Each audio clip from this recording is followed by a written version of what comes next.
the table today, everyone. It's lovely to have you here. Today we have Gemma, sober mum, recovering alcoholic. We've got Maureen, co-founder of Femme Scotland and the kitchen table. And we've got Kirsty, prego, 385 weeks pregnant, still here.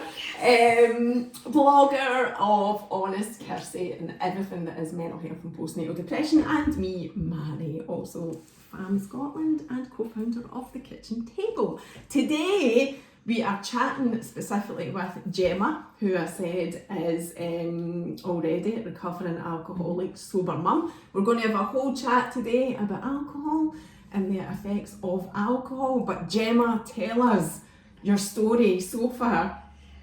Oh, well, it's been wild. It was about 13 years ago I realised I had a problem. Before that, drink was just drink to get absolutely fucked off your face. Drink to blackout. That's what you do. That's the life and soul of the party. But that was then. About 8 years ago, I decided to actively get help. I went into AA. It didn't stick. Put it that way. But I could go on and on about, all the terrible things I've done with alcohol, but I'll talk about the last time I drank. So yesterday I was 250 days sober. I know, I can't believe it. Well done, Gemma. That has to be said. I've followed you for a couple of years. I know you've been in and out of sobriety, and this is just incredible that you've done so well. We're so proud of you, hen. Well done. I always can't believe it. It's just like after terrible weekend, but I'll get to that. I'll tell you about the horrific last time I drank, which seemed to put the nail in the coffin. Otherwise it would have been the nail in the coffin. Yeah, I woke up on the 26th of June. I felt like shit. I was going through horrific withdrawals, and I thought, I've got to get up, and I was shaking. Amy was with my mum. Because I had a 3-day relapse binge, and when I went to clean up, there were 14 empty bottles of Chardonnay. Oh my goodness! And one day, that was over. I guess the 3-day bender. And that was what was in the house. I know I drank out on the Friday, so that I had carried on, and I went to the fridge to get something. I opened it, and there was 2 unopened ones, and I was sick. And I was shaking, and I had horrific withdrawals. I probably should have gone to hospital. But I just wanted to fight through it. And something in my brain, like, I can't live like this. Amy's seen me over the weekend. This is horrible. I feel terrible. I thought I was going to die. I literally thought I was going to die. And I've been there before with withdrawals, which I didn't realise were withdrawals for years. I thought, this is just a hangover. But as I got older, my drinking must have got worse. It did get worse. I was drinking at work. I was drinking on my lunch breaks. I was drinking at my desk. And no one had a clue. But this time, I knew I could go to the fridge and open that bottle and take the shakes away. And I didn't. I don't know what was different this time. It seems to have stuck. Yeah, I don't. Do you think? But so that was your turning point, though, or your biggest turning point, because we're conscious that it's a day-to-day journey and that type of thing. But that was your biggest turning point where you decided that no, that's it. And I know, having followed you on Instagram for a long time, I know that this period hasn't been easy for you either. There have been times where you have felt like shit, and you have wanted to go back to it, and you haven't done it. And you and I have spoken about it, and you've said that one of the things that does motivate you is the fact that Amy's at that age now, she's coming up for 6, she's aware of what's going on.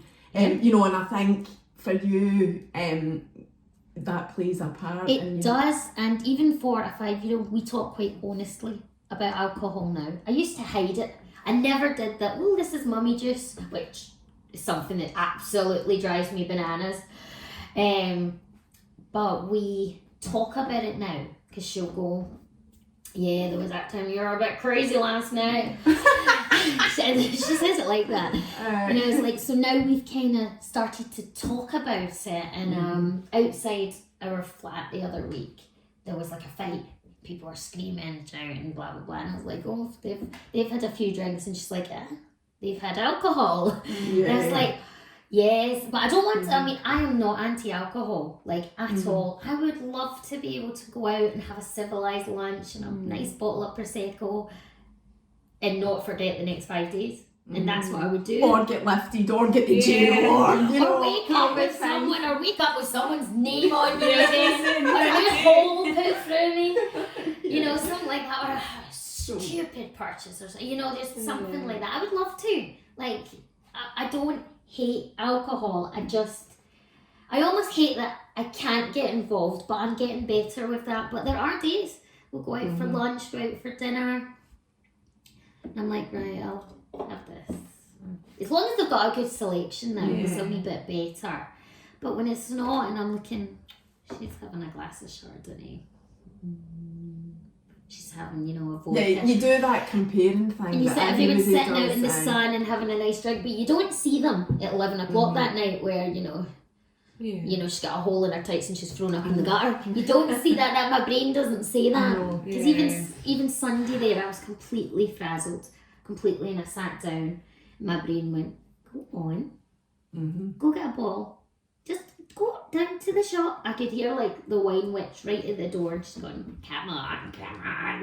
What do you do in those situations? What is the process that goes through your mind? Because like, I know I find it so admirable that you are able to go, no, because, you know, as a non-alcoholic, like, I know how hard that is. For years I just gave in. I just gave in. But what do you do now? What do you go through in your mind? I try to remember the last time I drank and how I felt, and then I play the tape forward, like in my head. Like I have to sit just like by myself, which is hard to get peace and quiet, but by myself and think, imagine myself going to the shop and buying the bottle, opening it, pouring it, smelling it, drinking it, loving the first glass, then having the second, then going back for the third, then going for a new bottle, going out, and then the texts you're going to send, you're going to probably pass out, wet yourself, or, you know, your 5-year-old has to put you to bed, or all of that. It's all of it now. I remember all the horrible things I've done, and one thing that especially, I mean, obviously Emmy keeps me sober. I keep myself sober. I do my best. But Emmy take some credit. Yes, a wee bit, you know. But I went out for dinner on Wednesday with like my best friend Amanda, and we sat down, and she's like, she got a wee bit teary. She's like, I love this. She's like, I've missed this. And she's like, I used to tell you stuff before, and then I have to tell you again, and I've had to tell you again. She's like, you're like a different person. She's like, oh, I'm gonna get to you. And that, and one of my other friends messaged me, who helped me like on Sunday through text, and she's like, I didn't realise how much I'd missed you until now. That is I have you back. And I thought, you know what, I'm not gonna drink, because the minute I do, everything goes wrong. And I know it's not the same for everyone. It's not. Yeah. But like, I am completely alcoholically wired. One drink and it's game over. I briefly went to college, like taking it way back, and I would go in the morning, and this is what I wanted to do for like 10 years before then. I wanted to be a writer, blah blah blah. I would go to my morning class, we'd all go out for lunch, I'd have a couple of alco pops. That was the breezers then. It's the lime breezer. You can't get them anymore, so it's okay. And I would never go back. And then that got more days, and that was when I wasn't even 20 yet. And I was already completely controlled.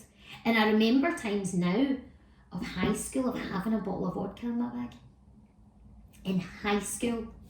So that was from the first time I pretty much drank. I liked it so much. But I found all the stuff I'd see on TV or in the music videos, it's alright. Because everyone else is doing it, it's glamorous, it's okay. And they make fun. Like, I used to be obsessed with Ally McBeal, and every night they finished work and they went down to the bar and they all got drunk, and then they got up and they still had these big successful jobs. So for years I tried to do both, and I did. I was a successful bar manager. I don't know how. I probably drank more of the profits.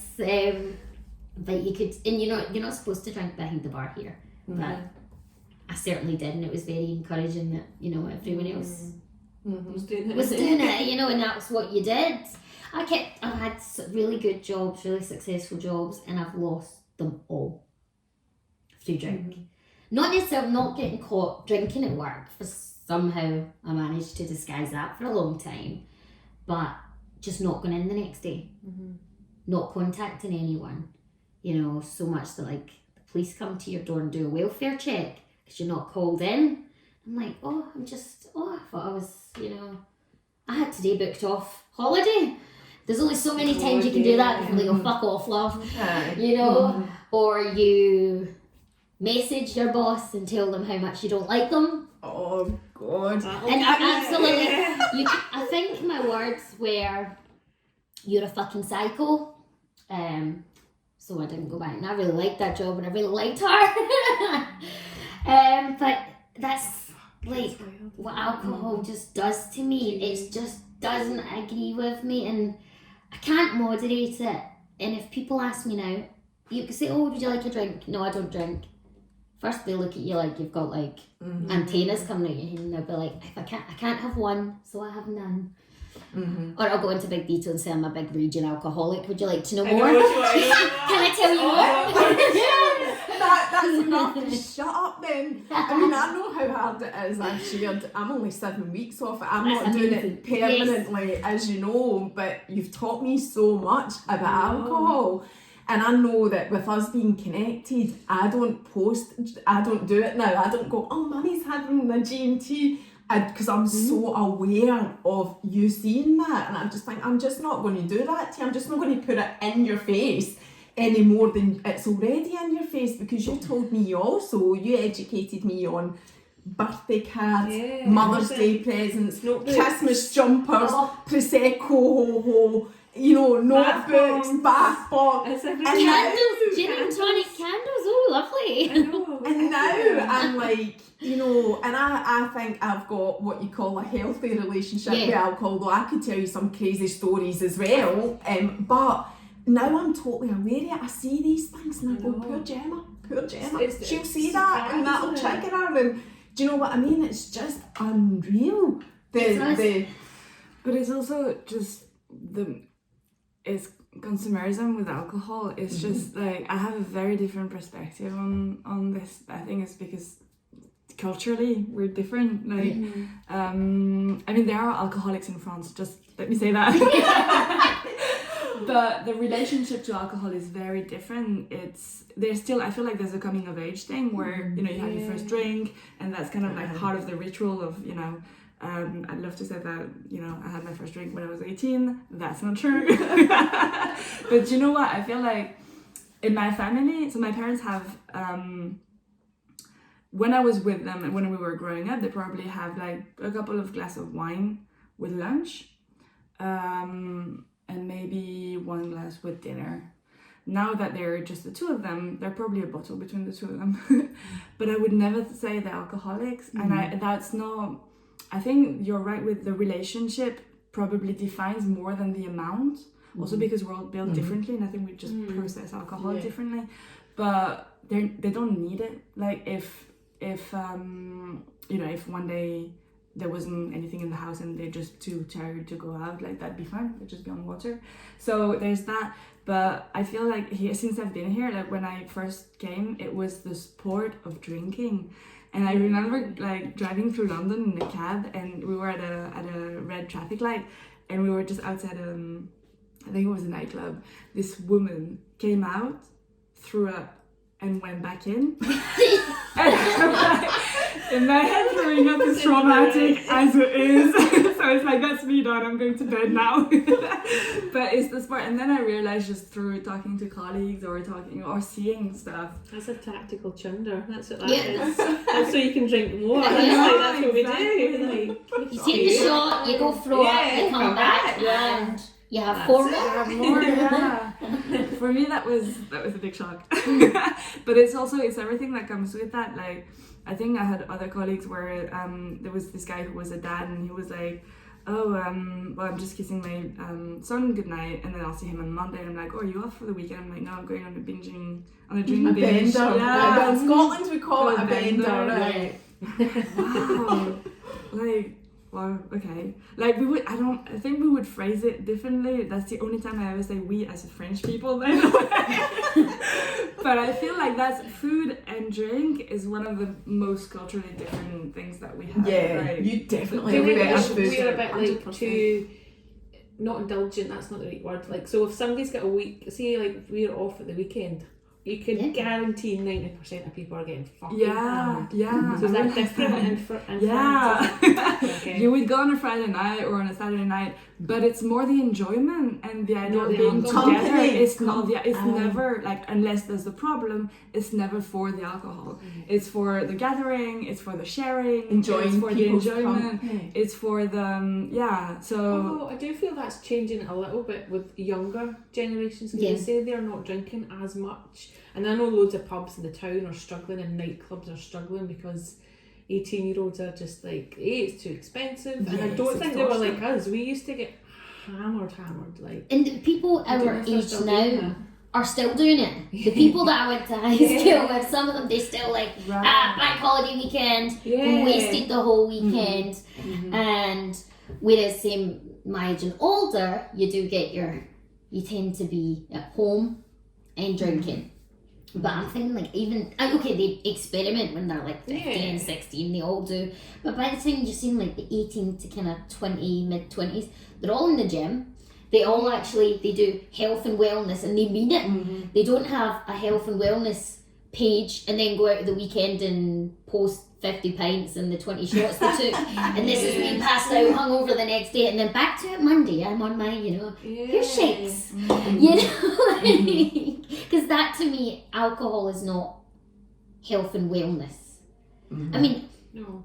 Enjoy it very much so because there's lots out there, but it's not wellness because even though it's legal, it's still a drug. No, totally. Yeah. It is still a drug. When you said that at your TED talk, it was like the jumper and say like shoot up or something, that stuck with me and I was like, that's so true. But there's all these notepads that are like, get fucking hammered. Yeah. Do you know what I mean? But you wouldn't want to see one that's like, Wine a coke. There's a doormat I passed every day on the way to dropping Amy to school and it says, come in if you have gin. Yeah, that's And I was just like, what if I knocked the door and said, hey, I've got a bag of meth? I'm like, Yeah. Like, I mean, I know, just because it's legal doesn't, and people just, I think, normalise it because it is legal and justify it. Like, oh, I need a glass of wine tonight. And you're like, no, you need to chat someone. Like, you don't need a glass of wine. That's, I think, a lot of mums especially, young, all They mums, get not hammered. just, they come home at night and have 2-3 bottles of But wine, they're or maybe trying not to do 3, it, yeah, but 2, and they put the kid to bed and like drink, or if they can't wait to just 3 o'clock, the kid's in, let's open a bottle, and it's more common this kind of grey area drinking because it's acceptable. There's memes and It's sites. encouraged, There's so many pages. I used to follow a couple, but never like actively follow that much mummy bloggers, but their names like mummy needs wine this weekend, mummy needs a beer, mummy needs a mark, whatever, and they've got like hundreds of thousands of followers. And they're just like, even some celebrities post stuff and it's like, oh, is it like 2 o'clock yet, can I drink? I had to unfollow someone recently, someone that I really liked as well, because she'd posted some and thousands of comments of people saying, yeah, I've got my wine here, my 8 kids, just loving life. I'm like, that's not healthy. I know I'm laughing, but it's quite sad because the internet tells you all the other mums are doing it. And I know there's like, it is a big thing, definitely, even with the mums that I follow. And I'm not judging. No, I think I no, say no. this every week. I'm not judging.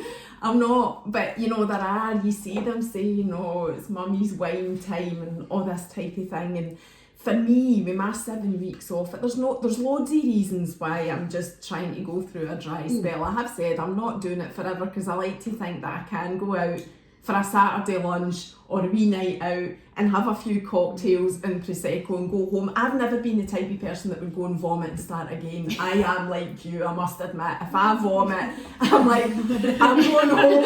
Very hard boundary. That's my boundary. I'm going home. That's my limit. I'm heading home. But for me, and I mean, I have had some fucking horrendous nights out where alcohol has been involved and had the fear, like most people can relate to. And there's no much worse feeling than that anxiety, as they call it, and that fear of fucking hell. You know, with people that you've worked beside, your boss, your, you know, whatever. You know, I have done all of that. But I think now, for me, it's like, it's similar to what you're saying about Emmy. I feel really conscious of drinking in front of Lola, and it's that drinking in the house thing for me that I'm feeling I need to, this personally, the total opposite of what's going on in Insta, you know, as mummy needs wine and whatever, I'm thinking, no, I feel I need to cut that out a wee bit. I feel that I'm drinking for no real reason other than it's a Friday night, so that means drink night.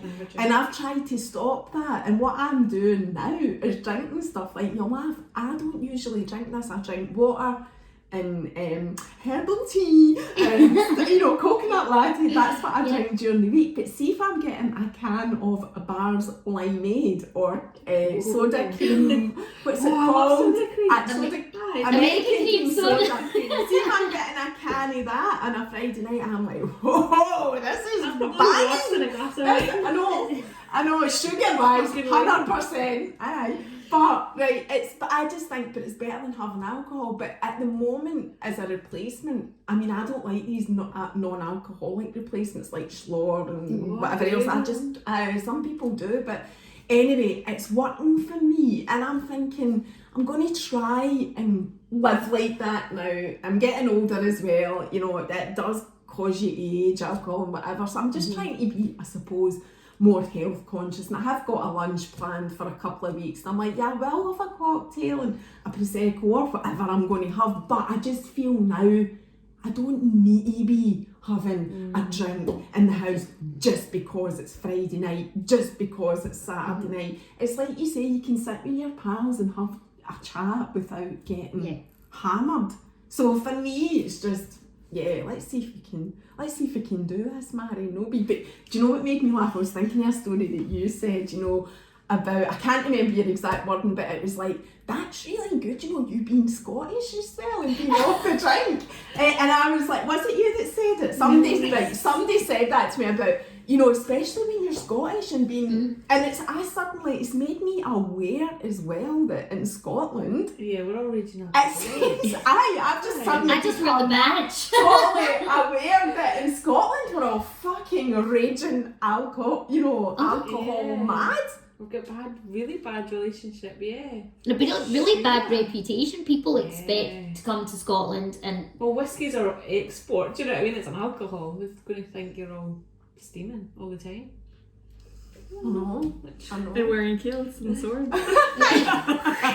I've always got my sword. But yeah, I think the moment it becomes a crutch, because with the mummy needs wine, and that's one thing that for me was a harrowing point in your TEDx talk about the mummy needs wine culture was what, so you need a glass of wine to raise your kids or to stand your kids, and I just thought, for me I got the same reaction. Like when Alexia was born, I didn't feel comfortable having any alcohol for about 2 years. And then I loosened a little bit with Matteo. So like he was maybe 6 months when I started drinking again. No, I left the hospital with Emmy after I had an emergency C-section. I left. We came back to the house, and then we went to the pub. Holy shit! To show it. I mean, I was in hospital for a good few days because it was an emergency general anesthesia. We just came home and then we went pub. And we went down to the pub, and I could publicly drink because previously through my pregnancy, I had drank, and probably quite heavily, not every day, but probably quite heavily. You know, in the pub, I would have my soft drink, but I poured half a bottle of vodka, you know, a wee bottle of vodka into it in the bathroom. which is horrendous. You should not, obviously, drink. But then the guidelines keep changing. So what are mums supposed to think? One guideline says it's okay to have half a glass of wine, or it's okay What, to... when you're pregnant? Like I the didn't guidelines know keep that. changing all over the place. Like they never are the same. I mean, I think hands down the thing to do is not drink. I mean, I think that is... Some people get so offended by that, as if you're taking off their limb. Just like if you need it that much, then I feel like you should have a look at yourself. If you're like, I cannot give up my glass of wine a week, you're like, that's weird. Do you know what I mean? But a Like, glass of wine a week should be fine. Like, yeah, but if you're stressing out about it, like with anything, like with coffee as well, and like if it's that's a crutch to me, that's a vice. Like, do you know what I mean? Like, please have a look at that. But I don't have any vices or whatever. Do you know what I mean? So I'm always like that. But I understand people need, it's a chemical addiction, isn't it? Really? It's the same as like with smoking. Yeah. Well, it's frowned upon. It's it's not advertised very much now. It's not advertised at all, is it? Smoking. You had like T-shirts and That's ooh, right. fag-ash candle. That's You know, right. like Well, just a minute, no, well, Gwyneth Paltrow has a candle that smells like her vagina just now. I know, I heard So about that. fag-ash might be the next thing. Oh no. Okay. I think the other thing that it's taught me, the whole alcohol thing and on your journey, and what you taught me is that it's a spectrum.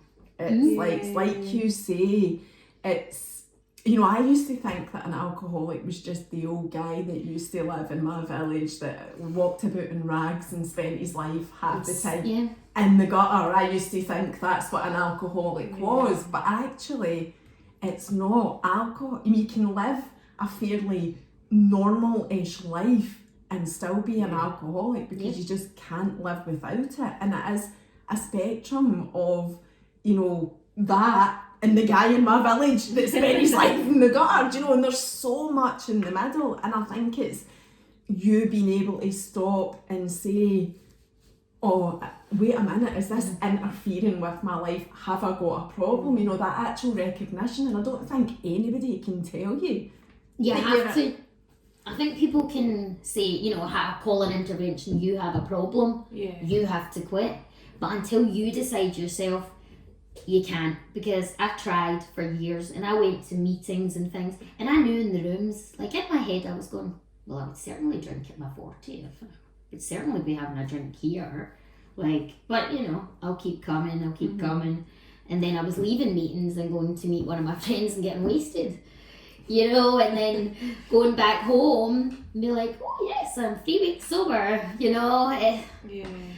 had to want it, and I wanted it this time, and it's, touch wood, I don't pick up. But it's still a day at a time. I think it's really important to say, it is a day at a time, and, if you fell off the wagon, whenever, we'd still be here when you're back, when you're ready to come back, whatever. Even when you're off the wagon, we're here to pick you up, Gemma. We don't judge. And I think you need, from what I can tell, you need that as well. You need people that are going to, that accept it for what it is, that accept that it's a day at a time. And, with most things, I mean, mental health's the same. It's I think they do kind like of come hand in hand. I think a lot of drinking masks your feelings, you just push them down, have another drink, push it down further, and then when you stop, you're like, you vomit out all of them, like, oh my god, everything hurts, and you have to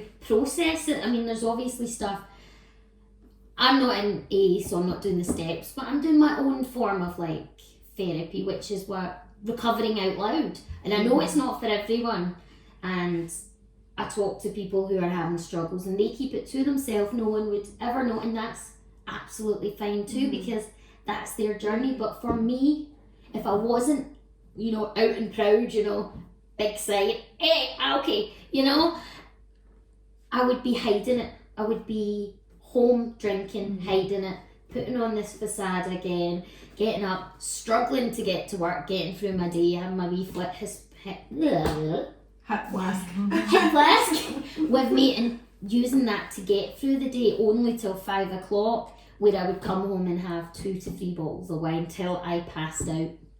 It was, if I was to pick up a drink today, I would severely struggle to get dry again. I don't think I mentally have it in me. I think it would kill me.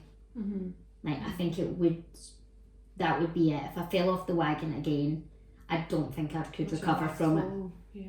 Because it's so hard, and the last time was so painful.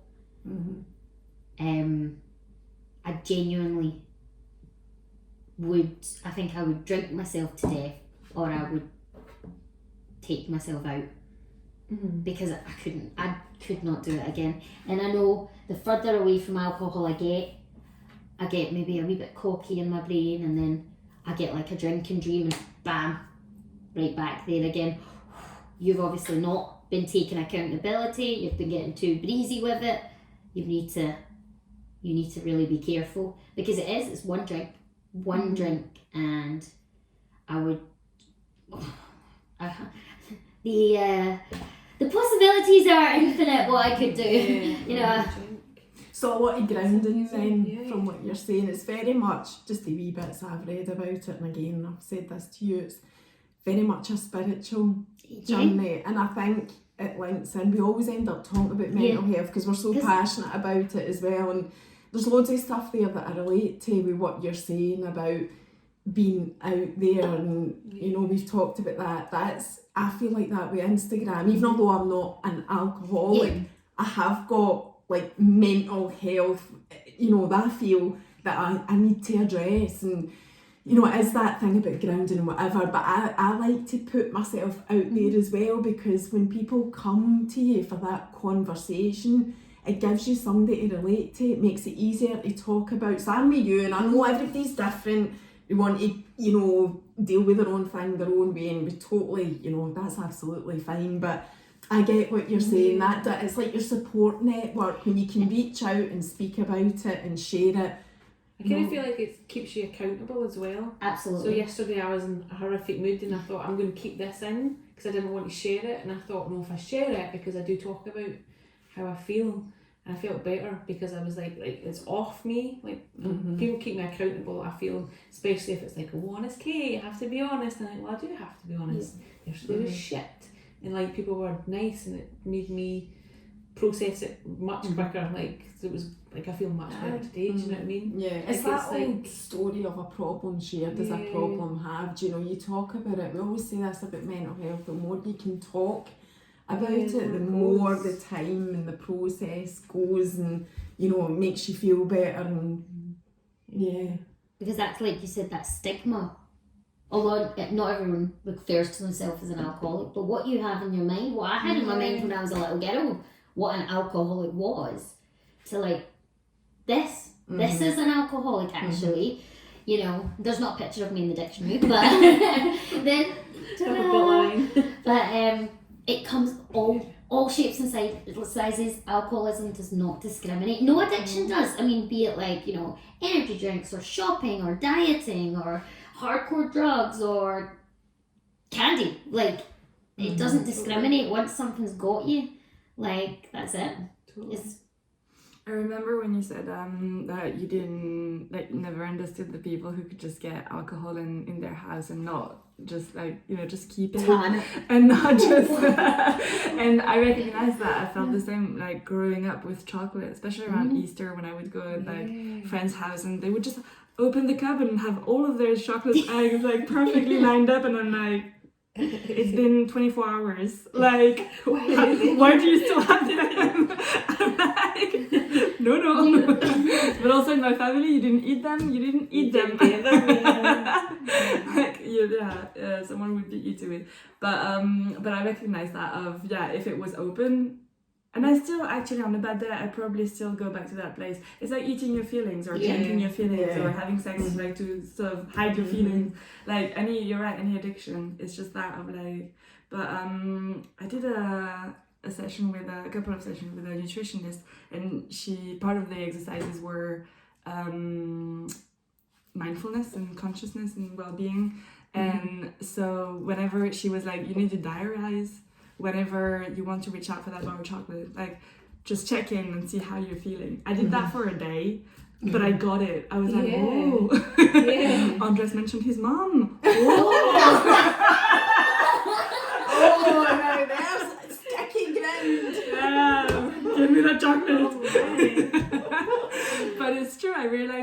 once you become conscious, aware of your own mechanism, you start to get a grip over it, and it's not just like, why not? Why couldn't have just chocolate? It is just chocolate. But then it becomes like, and it becomes a habit when you go without it, when it's I suppose like even an addiction to chocolate or something that starts to take over your life. Yeah. And every second you think, like, I used to wake up and think, can I have a drink before work? Right, when's my next drink? 12 o'clock's my lunch break. I'll go out, there's 2 double vodkas and back to work. Oh, I've only got 2 more hours to go to the end of the day, then I can have this. And every day out we went on was planned around alcohol. And as soon as we had the first drink, the day was kind of a write-off anyway. I wouldn't take her to the park without like an alcohol pop in like a flask or something, because the park's boring, so I have to take a drink. Or like if I was taking Amy down the fields, I was taking alcohol with me. If we were going anywhere, like I've been to soft plays where they have a bar, which at the time I thought, this is fucking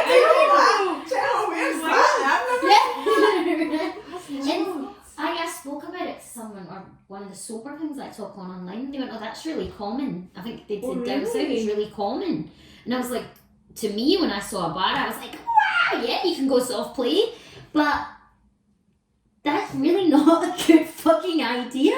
Well, I guess if you've got a good relationship, but then you can have a pint. Muddy water, isn't it? It's like it's the grey area. It's the grey area. It's like you can be drinking some of the football clubs now. Do they not stop alcohol in some of them? Oh, I don't because know. we just get fucking hammered and batter each other watching football. But in America they have pints and all that, and like, and they can respect it and not. I don't know. Do you know that's a point? And again, links into the Scotland thing. Football games are timed all around how hammered people can get. You know, kick-offs are now at 12 o'clock when they never used to be. You know, it was 3 or 5. But it was mainly 3, but they brought them forward, especially the old Femme games, because it's known in our Scottish culture that if we do it at 3 o'clock, everybody's going to be hammered and the cells will be, you know, we do it. It's terrible, actually. That's wild when you think about it, but I don't think there's another country quite like it. I know there's countries that are known for like actually having alcoholism. It's Japan and Russia. I was quite surprised by Japan, because to me it's just a little anime land that I'd quite like to visit. Russia I'd quite like to visit as well. But it's just they're countries that there's alcohol there, but I mean there's no like necessarily negative connotations as this. Oh, you're Scottish, you must be a big pisshead. Like, well, yes, I am. Yes, you're right. Let me tell you.